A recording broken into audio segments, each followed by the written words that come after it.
Hi, everyone. This is Fei Wu from the Sherlock Brew Podcast. And today I want to welcome Jennifer McClure joining us as a special guest. Welcome, Jennifer.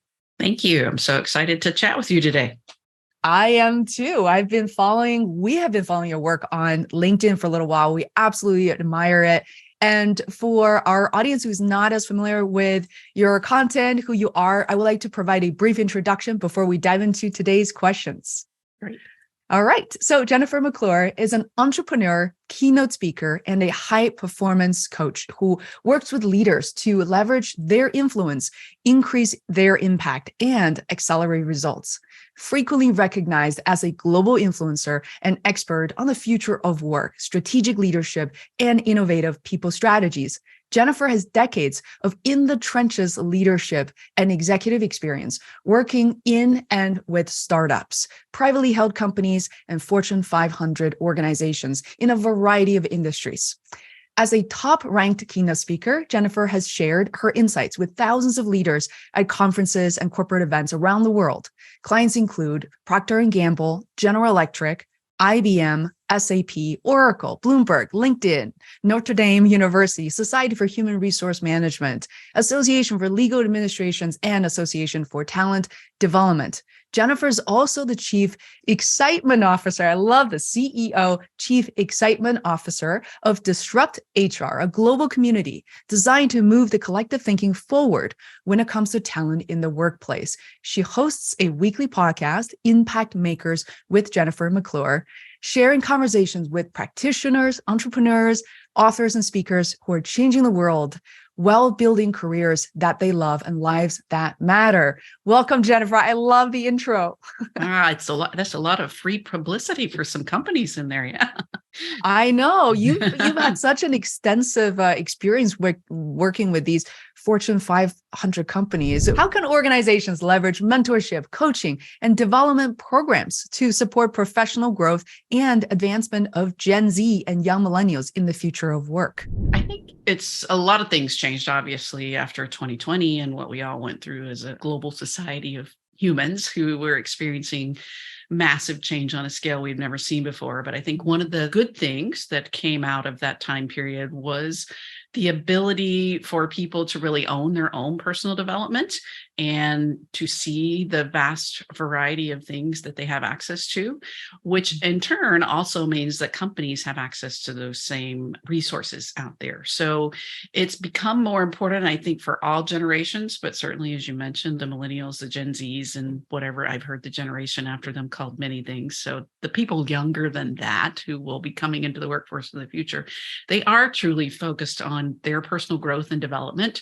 We all know the 30-year, 40-year careers are not a thing with a certain company or a particular company anymore. So the younger generations and even people in the older generations who are still in the workplace are really looking at, where can I grow my skills? How can I learn and develop? Am I going to be joining an organization where I'm going to be able to learn something new, to maybe expand my skill set, to even grow into other careers? I don't think more and more students coming out of university or even the people entering the workforce are thinking, I want to be a software developer for the rest of my career. I think they're thinking, I'll start as a software developer and we'll see where that takes me. So it's really important, I think, for companies to focus on that learning and development. How can they coach their employees to identify the skills that maybe would be best for them to develop? How can they encourage and mentor them to develop the skills that they want to develop?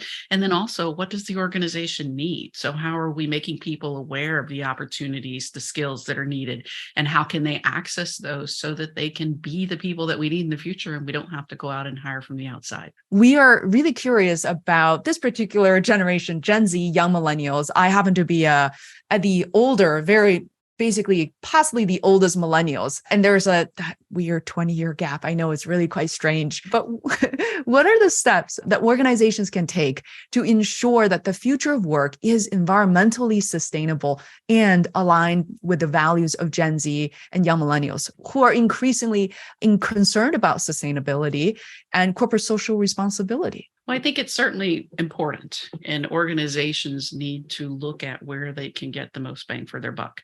They should be asking their own employees. They should be asking people that they're interviewing for jobs, what is important to you? And also looking at their own values, their core values as an organization, and their products and their services that they apply, and then make a decision, and then begin to put actions in place. Again, it's one thing to say, oh, we support green, but it's another thing to report on all the initiatives that you're putting in place, or that you're supporting with your dollars or your time to actually support green. Same thing with DE&I. Every job posting in the US will say we're an EEOC employer, or whatever that line is that gets added. But are your executives out involved in the community in diverse organizations? Do you have employee resource groups in your organization? Is your executive team, your leadership team diverse? There are a lot of ways that you can actually say we are actually doing what we say is important. And I think that's where companies probably need to focus, decide what you're focused on first, but then do more than just say it. What are the actions that we're taking? As we've talked earlier, what's the data we're collecting around how well we're doing on that?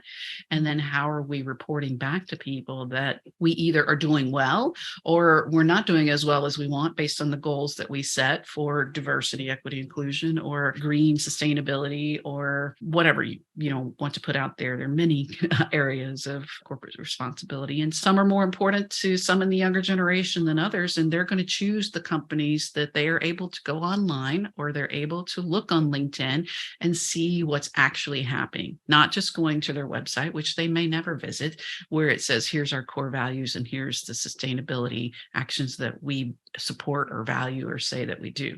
They want to see what you've done. And so being able to track that, to report on it, to share it is important. So first, identify what they are, and then track the data, set goals, track data, and be transparent.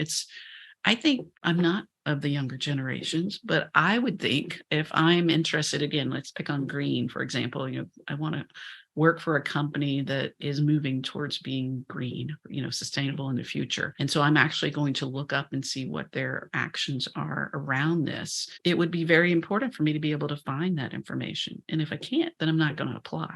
So it is important, again, for all generations. Certainly the younger generations are actively researching that. They're good at using the web and the digital tools that they have.